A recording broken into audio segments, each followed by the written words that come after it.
যে টিমটা হ্যান্ডেল করছে সেই টিমকে সে ব্লক করে দিয়েছে। প্রমোশনে তার মুখটা দরকার ছিল প্রচণ্ড পরিমাণে। অনেক প্রমোশনে আমি রিকোয়েস্ট করেছি তাকে বিভিন্ন জায়গায় আসার জন্য। একটা ইন্ডিপেন্ডেন্ট ফিল্ম মেকার খুব কষ্ট করে সিনেমা করে, সেই এটার প্রোটাগনিস্ট এবং সেই হচ্ছে প্রতিবাদী মুখ।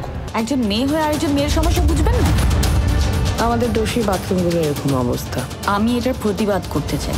আমার খুবই খারাপ লাগছে, কারোর ব্যাপারে কোনো নেগেটিভ কমেন্টস করতে চাই না বা কিছু বলতেও চাই না, কিন্তু বাট হ্যাঁ, অ্যাটলিস্ট একটা দায়িত্বের মধ্যে পড়ে যে একটা সিনেমা যতই ব্যস্ততা থাকুক বা যতই কিছু থাকুক, একটা মানে তারই সিনেমা, সেই এটার প্রোটাগনিস্ট এবং সেই হচ্ছে প্রতিবাদী মুখ।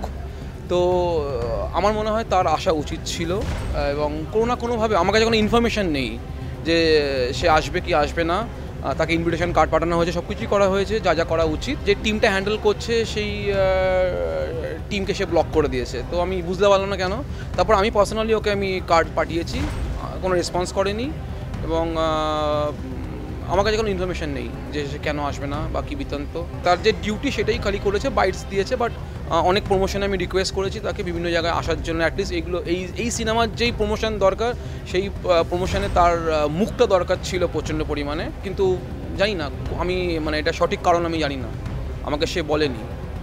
আমি খুবই আমার খুবই দুঃখ লাগছে যে একটা সিনেমা, একটা ইন্ডিপেন্ডেন্ট ফিল্ম মেকার খুব কষ্ট করে সিনেমা করে, মানে অনেক হার্ডলস তৈরি করে সে একটা জায়গায় সিনেমা, বাংলা সিনেমা তৈরি করে, যেখানে বাংলা সিনেমার অবস্থা খুবই খারাপ এবং ইন্ডিপেন্ডেন্ট মেকারদের জন্য তো আরও খারাপ।